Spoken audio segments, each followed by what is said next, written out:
Hello ಸ್ನೇಹಿತರೆ, ಹೇಗಿದ್ದೀರಾ? So ನಾನಿವತ್ತು ಒಂದು ಫೇಸ್ಬುಕ್ಕಲ್ಲಿ ನಡೆಯೋ ಒಂದು ಸ್ಕ್ಯಾಮನ್ನು ಹೇಳ್ತೀನಿ. Not only Facebook, social media ಯಾವುದೇ ಆಗಿರ್ಬೋದು. ಸೊ ಏನು ಮಾಡ್ತಾರೆ ಅಂದರೆ, ಕೆಲವರು ಹೆಣ್ಮಕ್ಳು ರೀಲ್ಸ್ ಹಾಕಿರ್ತಾರೆ, ಇಲ್ಲ ಯಾವುದೋ ಒಂದು ಅಡ್ವರ್ಟೈಸ್ಮೆಂಟ್ ಕೊಟ್ಟಿರ್ತಾರೆ, ಇದರ ನಂತರ ಯಾವುದೋ ಒಬ್ರು ಮಾತಾಡಿರ್ತಾರೆ. ಸೊ ಕೆಲವರು ಮನಸ್ಸು ಕಾಮುಕರು ಇರ್ತಾರಲ್ಲ, ನಾನು ಎಲ್ಲರನ್ನೂ ಹೇಳ್ತಾ ಇಲ್ಲ, ಕೆಲ ಕಾಮುಕ ಕಿಡಿಗೇಡಿಗಳಿರ್ತಾರೆ.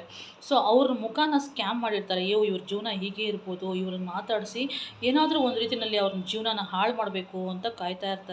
ಸೊ ಅಂಥವ್ರು ಕಾಲ್ ಮಾಡಿದಾಗ ದಯವಿಟ್ಟು ಅವರಿಗೆ ಸರಿಯಾದ ಪಾಠನ ಕಲಿಸ್ಕೊಡಿ, ಅವರಿಗೆ ಸ್ಪಂದನೆ ಮಾಡಿಸ್ಬೇಡಿ.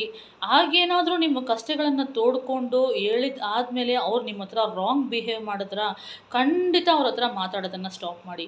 ಇಲ್ಲ ಅಂದರೆ ಅವರು ನಿಮ್ಮ ಜೀವನವನ್ನು ತಗೊಂಡೋಗಿ ಚರಂಡಿ ಮೂಲೆಗೆ ಬಿಸಾಕ್ತಾರೆ. ನಾಳೆ ನಿಮ್ಮ ಮಾನ ಮರ್ಯಾದೆ, ನಿಮ್ಮ ಜೀವನ, ಈ ಸ್ವಲ್ಪ ಹಾಳಾಗಿರೋ ಜೀವನನ ತಗೊಂಡೋಗ್ಬಿಟ್ಟು ಎತ್ಕೊಂಡೋಗಿ ಕೊಚ್ಚೆನಲ್ಲಿ ಹಾಕ್ಬಿಡ್ತಾರೆ. ದಯವಿಟ್ಟು ಅಂಥವ್ರ ಕಾಲ್ಗಳನ್ನು ರಿಸೀವ್ ಮಾಡಬೇಡಿ, ಅಂಥವ್ರ ಹತ್ರ ಮಾತು ಆಡಬೇಡಿ.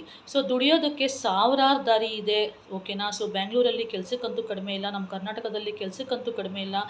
ಯಾವುದಾದ್ರೂ ದುಡ್ಕೊಂಡು ಜೀವನ ಮಾಡ್ಬೋದು ಹೊರತು ಇಂಥ ಕಿಡಿಗೇಡಿಗಳ ಹತ್ರ ಮಾತಾಡಿ ನಮ್ಮ ಜೀವನವನ್ನು ಅವ್ರ ಕೈನಲ್ಲಿ ಕೊಡಬೇಕಾಗಿರೋ ಅವಶ್ಯಕತೆಯೇ ಇಲ್ಲ.